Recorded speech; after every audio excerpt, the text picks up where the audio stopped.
Angkor Wat, Camboya. El mayor monumento religioso jamás construido. La antigua civilización Jemer levantó este magnífico templo hindú hace 900 años. Cuando te acercas y lo examinas en detalle, es una auténtica obra maestra. El culmen del que fue un gran imperio. Es extraordinario a tantos niveles que resulta difícil de entender. ¿Por qué se construyó este inmenso templo en medio de la nada? ¿Y cómo es que sigue en pie tras siglos de abandono, invadido por los árboles y saqueado por las lluvias? Para desenterrar la verdad, exploraremos la estructura del templo piedra a piedra. Revelaremos sus cámaras ocultas y túneles perdidos para sacar a la luz los asombrosos secretos de la civilización perdida que construyó esta antigua maravilla. Desmontando la historia, el templo perdido de la selva. Angkor Wat, el templo más grande de la Tierra. Esta enorme estructura domina el paisaje selvático del norte de Camboya. Pero durante siglos, sus torres de arenisca y sus pasillos tallados se perdieron en el bosque, ocultos bajo un impenetrable dosel de árboles. Ahora los arqueólogos que estudian Angkor Wat están revelando sus secretos ocultos. Los trabajadores han despejado la zona de árboles revelando un complejo de templos que abarca más de 200 hectáreas. Y podría haber más. Los equipos de arqueólogos usan una innovadora tecnología láser para buscar la antigua ciudad perdida que creen debía rodear Angkor Wat. Otros expertos buscan pistas dentro del templo para resolver los misterios de cómo y por qué se construyó. Es perfecto en cuanto a sus tallas, en cuanto a sus dimensiones, en cuanto al ritmo de los espacios que contiene.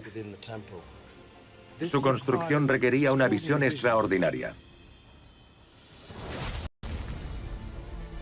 Los antiguos arquitectos diseñaron Angkor Wat para causar admiración y asombro. Una majestuosa escalera conducía a los peregrinos hasta un magnífico atrio central, donde se encontraban cara a cara con Vishnu, un ser supremo de la fe hindú. 5 imponentes torres de piedra se alzaban sobre sus cabezas, simbolizando el sagrado monte Meru, hogar de los dioses. Construido con 500.000 de toneladas de piedra, Angkor Wat es una espectacular recreación del cielo en la tierra. Pero ¿por qué los antiguos camboyanos construyeron este templo mucho más grande que cualquier otro? El conservador Simon Warrack lleva décadas investigando Angkor Wat y los templos circundantes. Cree que la respuesta a este misterio radica en decodificar las intrincadas tallas que adornan las paredes del templo. Estamos en el tercer recinto del templo de Angkor Wat, donde podemos encontrar unos 800 metros de bajorrelieves. Las tallas cuentan la historia de la antigua civilización que construyó el templo, la Jemer. Representan las victorias militares del ejército y nos ofrecen la imagen de un gran gobernante, el rey Suryavarman II. Estamos frente al rey Suryavarman II. Este es el primer retrato que se hace de un rey Jemer en la historia de su civilización. Está sentado en su regio trono rodeado de consejeros y ministros, varios hombres santos y maravillosas sombrillas para protegerlo del sol, abanicos, matamoscas, todos los objetos propios de la realeza. Cabe destacar que el rey Suryavarman no heredó el trono, sino que le arrebató el poder a su tío abuelo. Y Simon está convencido de que el enorme tamaño de Angkor Wat era una gran declaración política para conquistar a sus nuevos súbditos. Aquí tallado tenemos el mensaje que el rey quería transmitir a su pueblo. En cierto modo, esto es el anuncio de campaña de Suryavarman II. Suryavarman no solo quería ser visto como el rey legítimo, quería ser reverenciado como un dios. Así que construyó un templo con un secreto extraordinario que lo vincula a los cielos. Cada año, en el equinoccio de primavera, el sol se eleva directamente sobre la torre central. Y un agujero en el coronamiento deja pasar un rayo de luz al templo. Brilla a través de otro agujero inferior y desciende por un pozo de 27 metros hasta una cámara subterránea. Algunos expertos creen que Suryavarman diseñó esta bóveda secreta para albergar sus restos mortales. Si tienen razón, Angkor Wat no es solo un templo, sino una máquina espiritual para elevar al Rey Dios a su trono celestial. Pero esta idea crea otro gran misterio. Si Angkor Wat fue diseñado para ser la tumba de Suryavarman, tuvo que ser construido y decorado a tiempo para su muerte. El reinado de Suryavarman II duró 32 años. Es un tiempo muy corto para construir el mayor edificio religioso de piedra del mundo. Las grandes catedrales europeas construidas en la misma época tardaron siglos en completarse. Y solo suponen una fracción del tamaño de Angkor Wat. Entonces, ¿cómo lograron los ingenieros jemeres construir este espectacular edificio en tan poco tiempo?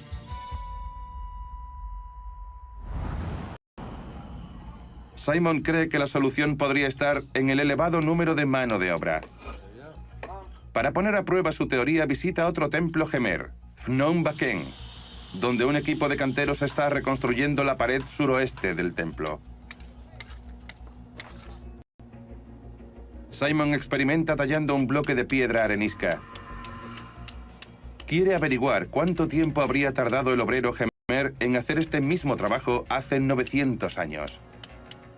Dar forma a la piedra con un cincel y un mazo era un trabajo duro, y lo llevaban a cabo los equipos menos cualificados.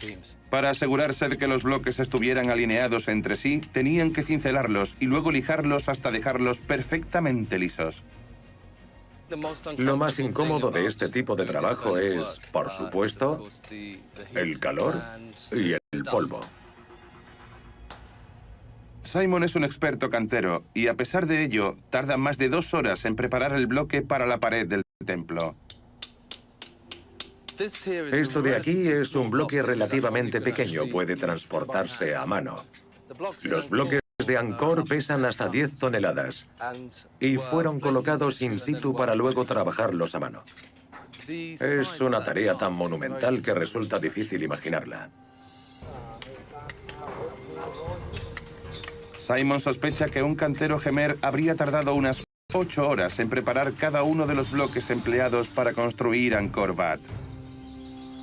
Y con 5 millones de bloques para levantar Suryavarman, habrían sido necesarios miles de canteros trabajando a diario para completar el templo durante la vida de Suryavarman. Y eso solo habría sido una fracción de la mano de obra. El rey también necesitaba a hombres que extrajeran y transportaran los materiales a la selva. Haciendo un sencillo cálculo, se puede averiguar que a diario llegaban entre 200 y 300 bloques al lugar. Y eso es casi imposible de concebir.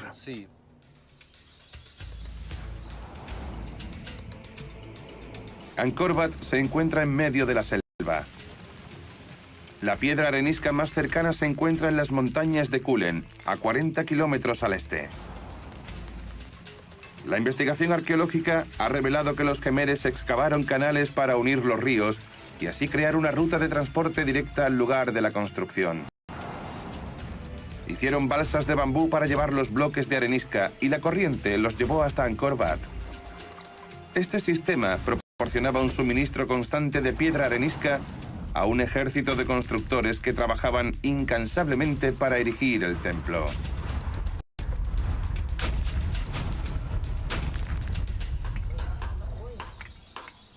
Podemos imaginar el flujo casi constante de piedras desde la cantera hasta el lugar de la construcción en su apogeo. Es una imagen que me habría encantado ver. Construir un templo de proporciones tan épicas en tan pocos años debió requerir cientos de miles de trabajadores. Quizá la mayor cuadrilla de construcción creada en el mundo preindustrial.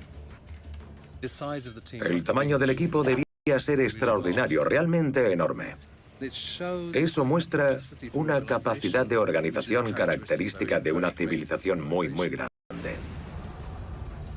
Con la fuerza de un gran número, el rey Suryavarman logró su extraordinaria visión y el coronamiento de Angkor Wat pudo ser colocado antes de su muerte. Pero este hecho sorprendente presenta otro misterio. Si se necesitaba toda esa mano de obra para construir el templo, ¿dónde vivían todos? Hoy en día, el templo parece una isla en un mar de selva. Pero ¿podrán las nuevas tecnologías revelar el secreto mejor guardado de Angkor Wat?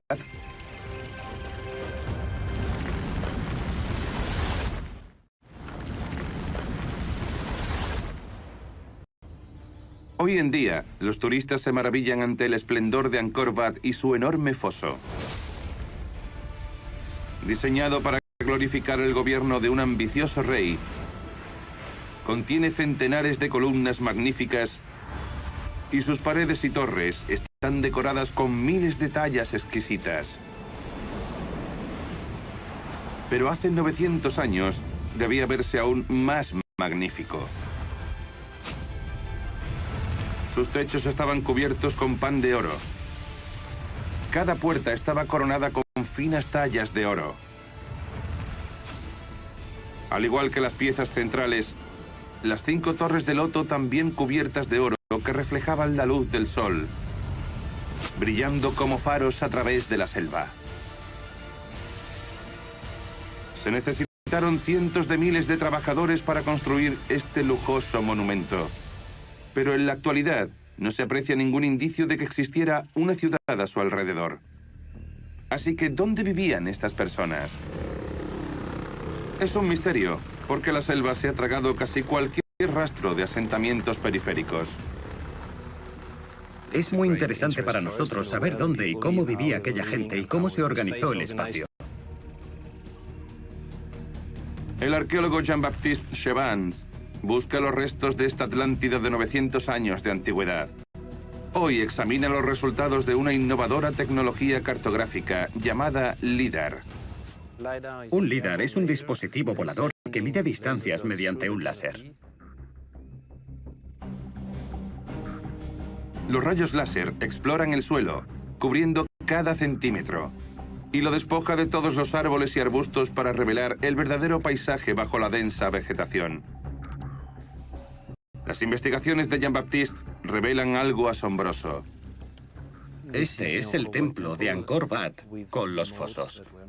El LIDAR nos da una nueva visión sobre los asentamientos que había alrededor de los templos. Angkor Wat y su foso cuadrado parecen estar rodeados por una cuadrícula de carreteras y edificios antiguos. Si nos alejamos, vemos que básicamente cubren toda la región de Angkor. Jean-Baptiste quiere comprobar algunas de las características recogidas mediante el escaneo láser para ver si son realmente los restos de una ciudad antigua. Un proceso llamado verificación sobre el terreno. El GPS nos permite descargar los datos del LIDAR relacionados con lo que creemos que eran antiguos montículos o diques. Así, podemos localizar exactamente dónde estamos y ver si esos puntos altos y bajos se corresponden con lo que hay en el suelo. Siguen la señal GPS adentrándose profundamente en la selva. Jean-Baptiste busca elevaciones extrañas en el suelo de la selva. Estas elevaciones podrían ser los restos de las plataformas sobre las que los Khmeres construían sus hogares. Aquí hay un dique de tierra. Se puede ver perfectamente. Hay una parte más baja y dos más altas, lo que se corresponde con el espacio que hay entre dos muros de contención. Esto es algo que no se había visto nunca. El equipo lo examina minuciosamente, buscando pruebas de que estos montículos fueron construidos por el hombre. Estamos junto a una plataforma de tierra, pero lo más interesante es que tiene restos de una construcción arquitectónica, ladrillos. Es una prueba de que aquí había una construcción. Pero este monumento no es único. La verificación sobre el terreno ha confirmado que una ciudad gigante rodeaba el templo de Angkor Wat. Las casas llenaban el espacio entre el templo y el gran foso. Y otros cientos de miles se extendían más allá, cubriendo el paisaje.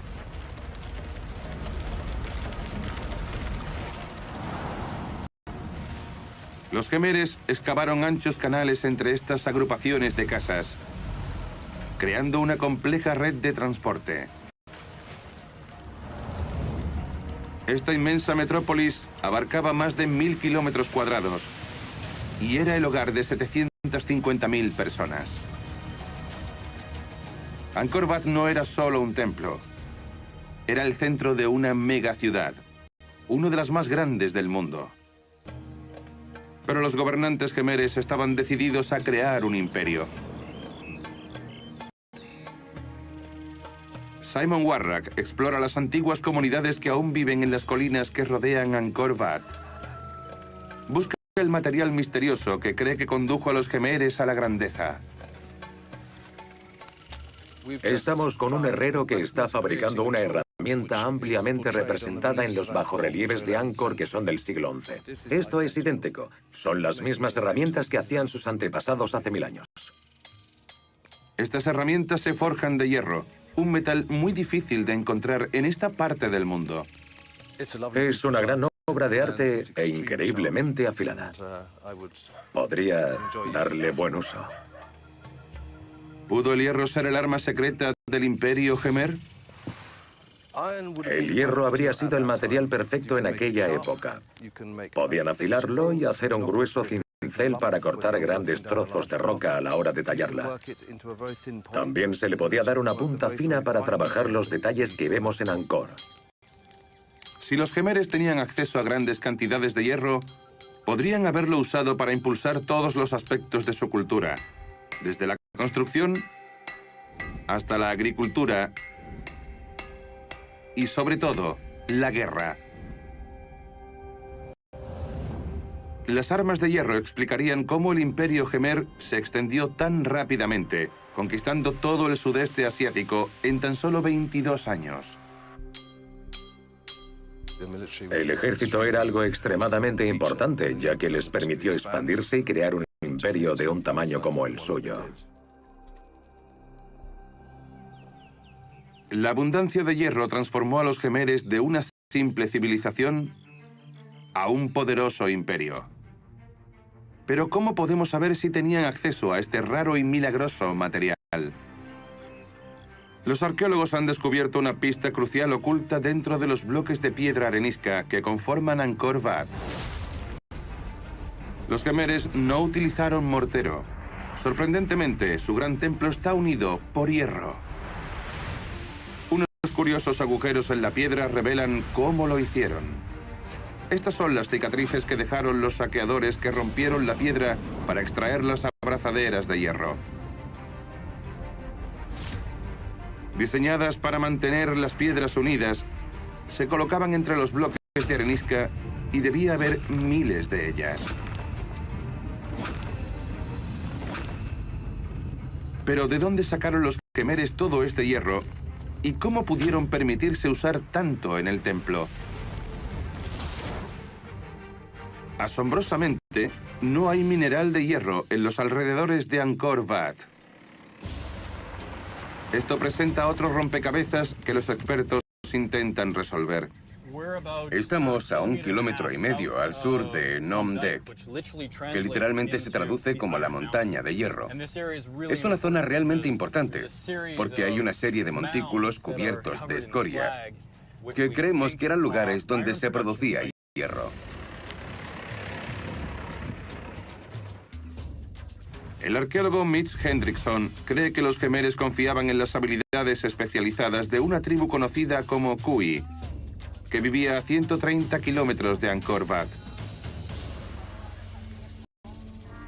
Quiere investigar los montículos para hallar signos de las antiguas herrerías de los Kui, pero primero necesita permiso espiritual.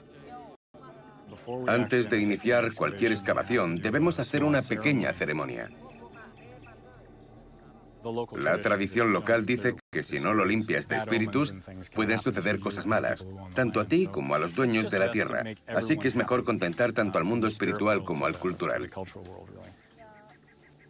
Mitch cree que los Kui eran una de las pocas tribus con recursos y conocimientos para producir grandes cantidades de hierro. Pero ¿cómo terminó este valioso metal en manos de los Jemeres? La relación entre las dos culturas era casi una forma de intercambio. No lo sabemos con exactitud porque no hay registros escritos y estamos intentando entender cómo se comerciaba con el hierro entre la fuente y el consumidor. Para demostrar su teoría, Mitch y su equipo trabajan duro intentando descubrir evidencias de la producción de hierro en el apogeo del Imperio Jemer. Despejando la vegetación, Mitch hace un hallazgo crucial. Lo que tenemos aquí son surcos de escoria fundida que se vierten durante el proceso de fundición. En el interior queda lo que se llama una zamarra, que es el hierro forjado. La escoria es una clara señal de que estos montículos eran antiguamente lugares de producción de hierro a gran escala. Esta es la trinchera 2, que se encuentra en la parte superior del montículo. Elegimos este lugar por dos razones. La primera es que esperábamos encontrar los restos de un horno. Y efectivamente, esto es el contorno de uno de estos hornos. Podemos ver el interior y el exterior, que siguen esta forma de herradura. El hierro se fabricaba en su interior. Por estos tubos largos de arcilla, llamados tullers, metían aire en el horno, lo que permitía el proceso de reducción. Los descubrimientos de Mitch son la prueba de que los antiguos Kui fundían el hierro a gran escala. Construían sus hornos de carbón con arcilla local y usaban gigantescos fuelles para alimentarlos con oxígeno, manteniéndolos a temperatura constante de 1800 grados. Llenaban los hornos de pepitas de mineral de hierro y tras 15 horas lo abrían para recuperar los trozos de hierro. Mitch espera que los otros montículos de la zona estén llenos de restos similares de la extensa industria de hierro de los Kui. Este es uno de los 12 montículos que hay en las inmediaciones. Tal vez había cientos de hornos operando aquí y otros cientos en las poblaciones cercanas. Se produjo un auténtico boom en la producción de hierro que parece correlacionarse con la del periodo en el que Angkor comenzaba a afianzarse en el territorio. El acceso al hierro transformó a los Jemeres en un imperio constructor y bélico. En el siglo XIII, todo el sudeste asiático rendía tributo al rey Jemer. Angkor Wat, con su tamaño y grandeza, era el símbolo supremo de la grandeza del imperio.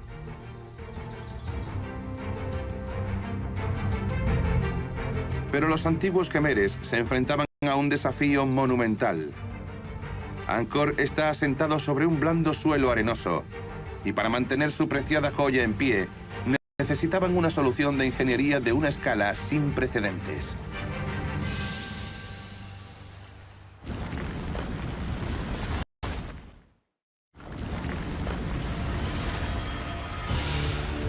Angkor Wat es la estructura religiosa más grande del mundo. Tiene 65 metros de alto. Contiene más de 5 millones de bloques de arenisca y pesa más de medio millón de toneladas. Este extraordinario edificio desafía todos los conocimientos de ingeniería. No tiene los cimientos convencionales, pero a pesar de eso, Angkor Wat ha sobrevivido a la civilización que lo construyó. Entonces, ¿qué impide que esta colosal estructura se hunda en el blando suelo de la selva?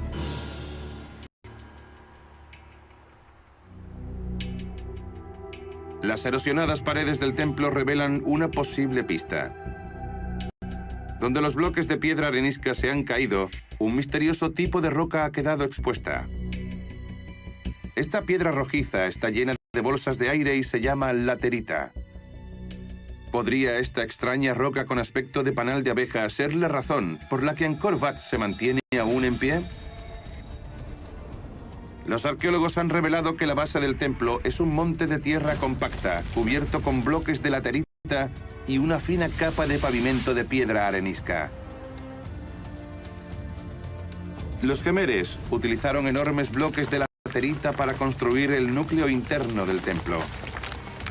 Y de nuevo lo cubrieron con piedra arenisca, en esta ocasión tallando y puliendo la fachada para ocultar las juntas.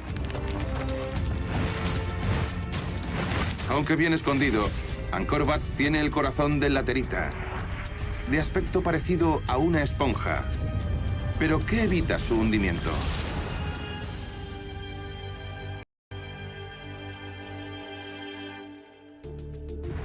La experta en restauración Ginebra Boato busca pistas en este templo jemer no muy lejos de Angkor Wat.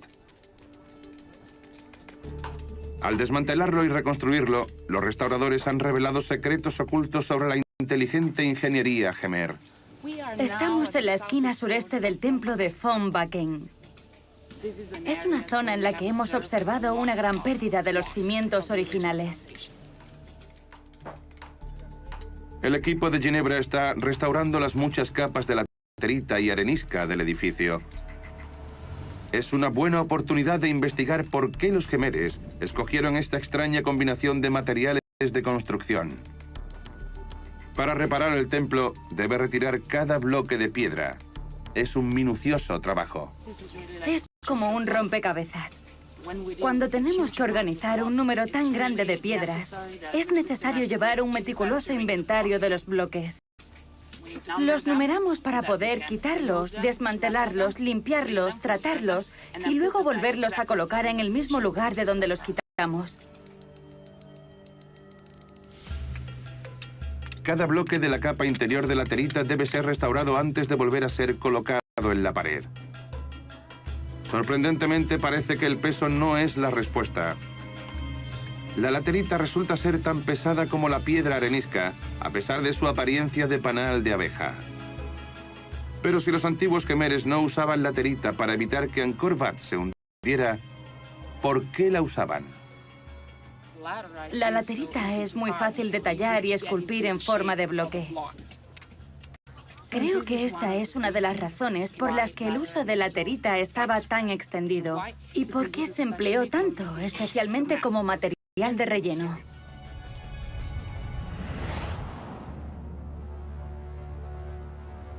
Los canteros jemeres podían tallar rápidamente laterita en forma de bloques que necesitaban para la capa interna de Angkor Wat. Ginebra ha resuelto el misterio del núcleo del panal de abeja de Angkor Wat, pero sigue sin entender por qué el gran templo no se ha hundido en el blando suelo arenoso.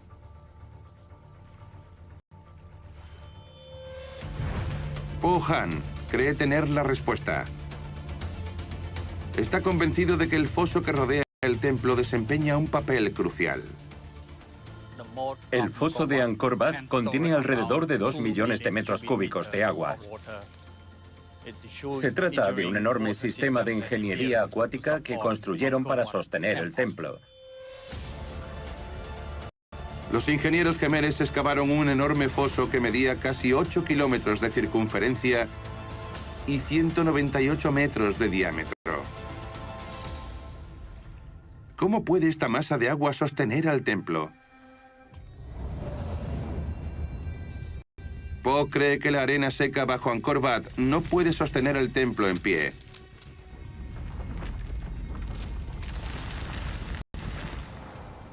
Pero el agua mantiene los granos de arena unidos, haciendo que el suelo se vuelva tan duro como el hormigón y soportando los millones de toneladas de peso. Cavando un foso enorme alrededor del templo, los ingenieros gemeres crearon un gran depósito con capacidad para millones de litros de agua de lluvia. Cuando cesaban las lluvias, el agua del foso se filtraba al suelo circundante, fortaleciéndolo e impidiendo que el templo se derrumbara. Los gemeres utilizaron esta técnica brillante para sostener muchos de sus templos. Desde el lateral se puede ver que el foso de Angkor Wat es muy grande y profundo. Pero hay otros pequeños templos con fosos más pequeños y superficiales. Eso significa que hicieron los cálculos necesarios para equilibrar el peso del templo con el agua que tenían que suministrar a la capa de arena subterránea. El foso es proporcional al templo. Este ingenioso sistema ha mantenido estos templos gigantes en vertical a lo largo de los siglos, incluso sin cimientos. Los arqueólogos creen que este control tan preciso del agua posiblemente se extendiera a todos los aspectos de la vida, desde la agricultura hasta el transporte e incluso la religión. Pero ¿cómo lo lograban en una tierra azotada por la sequía durante 6 meses del año?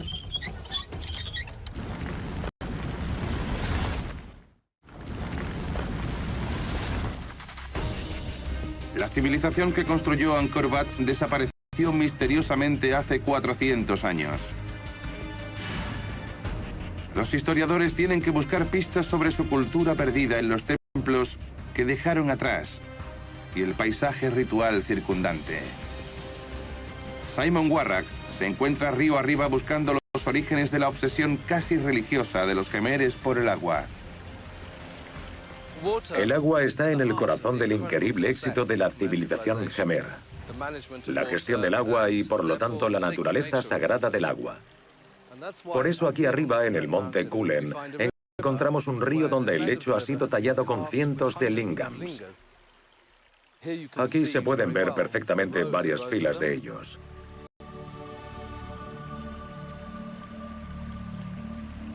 Los lingams miden unos 25 centímetros cuadrados y están dispuestos en una rejilla perfecta. Estos precisos patrones fueron esculpidos en el lecho del río de piedra arenisca hace más de 1000 años y tenían un importante propósito espiritual. En el centro se ve un linga redondo enmarcado en un cuadrado. Y a un lado está el Yoni, que apunta hacia el norte, por donde simbólicamente se habría salido del río. El linga es el símbolo masculino y el Yoni es el símbolo femenino. Juntos producen fertilidad. Así, la fertilidad queda imbuida en el agua que fluye río abajo hacia la civilización de Angkor. Simon cree que estas tallas sagradas son más antiguas que el templo de Angkor Wat. Los lingams daban un significado espiritual y buena suerte al agua, que a su vez proporcionaba mayores beneficios a la gente de la ciudad de Angkor en las tierras bajas. La teoría de Simon es que los gemeres eligieron un sitio bajo para su templo porque esta fuente especial de agua fluía hacia allí. Y los arqueólogos han descubierto nuevas pistas relacionadas con la obsesión gemer por el agua, ocultas dentro del propio templo.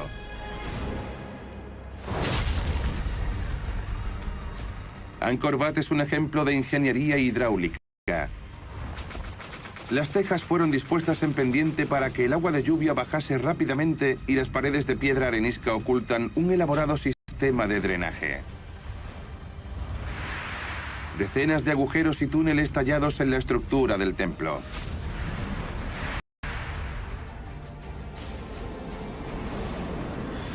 La lluvia que caía sobre la estructura de Vishnu se convertía en agua bendita y fluía hacia el exterior para que los adoradores pudieran lavarse con ella. Pero ¿por qué tenía el agua tanta importancia para la cultura gemer?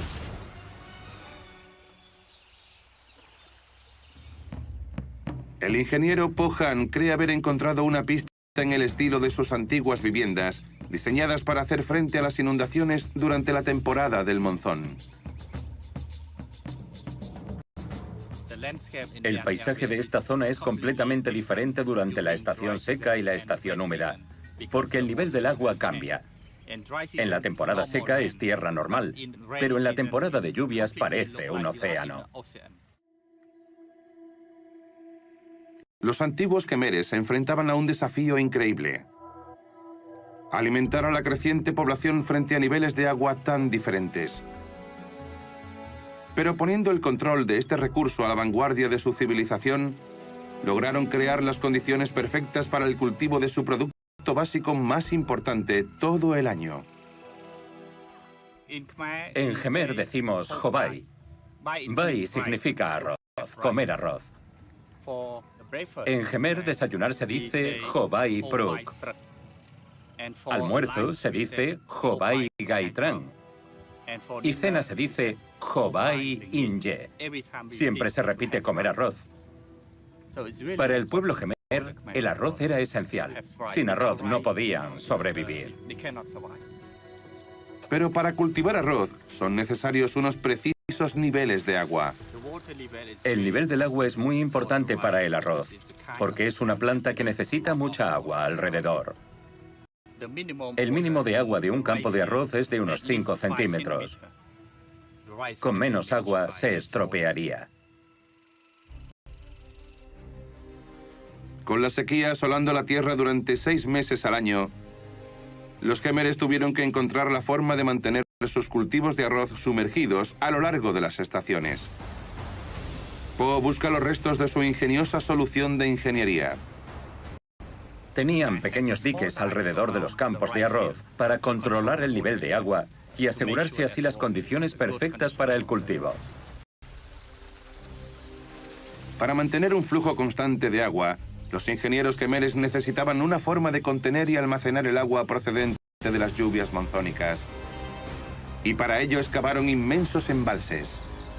El más grande de ellos se llama Barai Occidental y sigue en uso hoy en día. Durante el monzón, este enorme embalse se llena de agua y en periodos de sequía, los agricultores abren las puertas de gigantescas esclusas para desviar el agua a sus campos.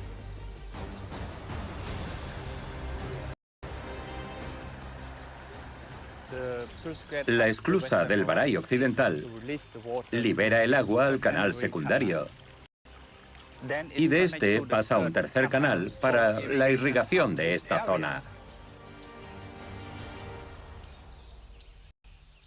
La red de canales que se usa hoy en día representa solo una pequeña fracción del ingenioso sistema de riego Khmer. Justo al norte de Angkor desviaron el río Puok hacia el canal de Siem Reap, que alimentaba los enormes embalses. Excavaron una vasta red de canales y canales de riego para transportar personas y mercancías a través de la inmensa metrópolis y suministrar agua a los arrozales, lo que provocó una explosión en la producción de arroz.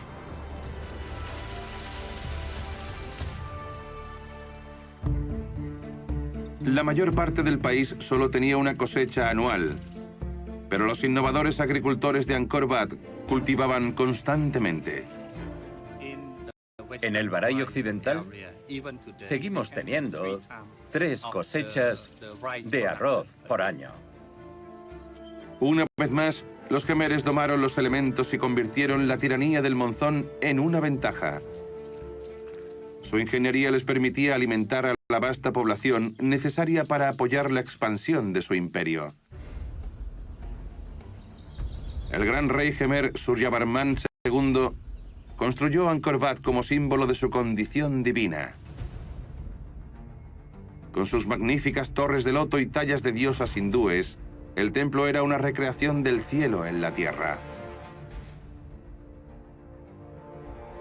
9 siglos después, sigue siendo el centro espiritual de Camboya.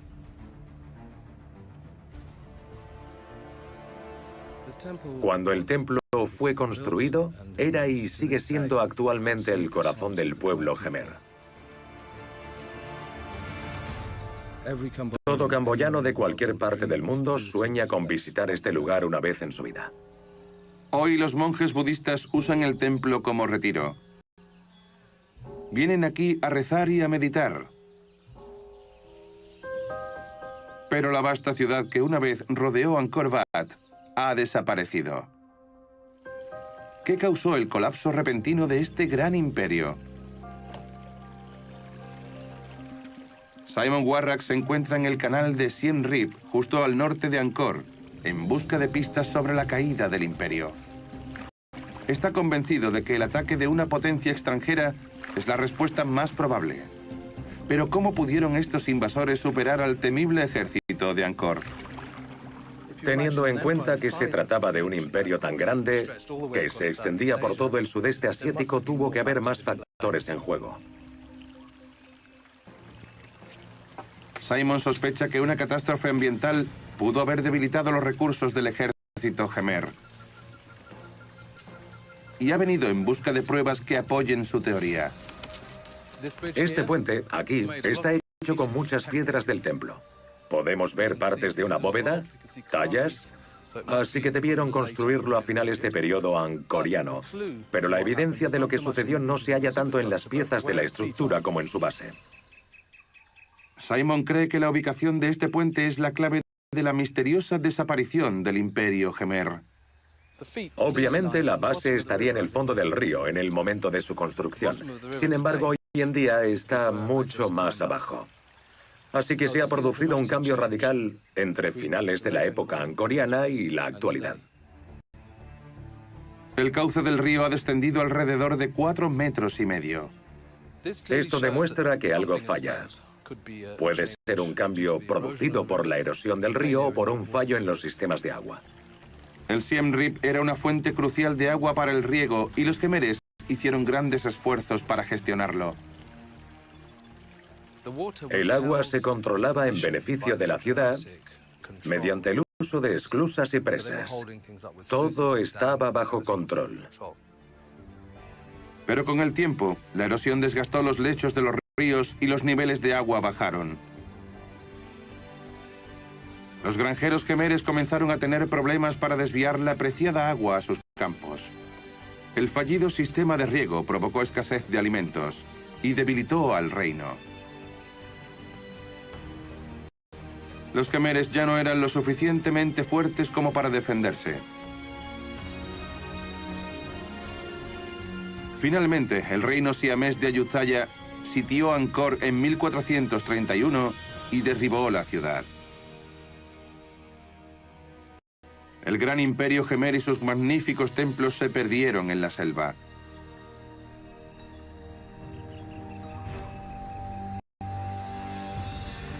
Pero a pesar de la caída de la ciudad que lo rodea, Angkor Wat sigue siendo el corazón mismo de esta nación. Este templo aparece en la bandera nacional. En el dinero, es un símbolo importante para el pueblo camboyano. Angkor Wat es un testimonio de los increíbles logros de una gran civilización que dominó los elementos. Supo aprovechar el poder del monzón. Construyó a una escala inimaginable con increíbles obras maestras de ingeniería. Y adquirió una riqueza extraordinaria, dejando como legado un monumento inspirador.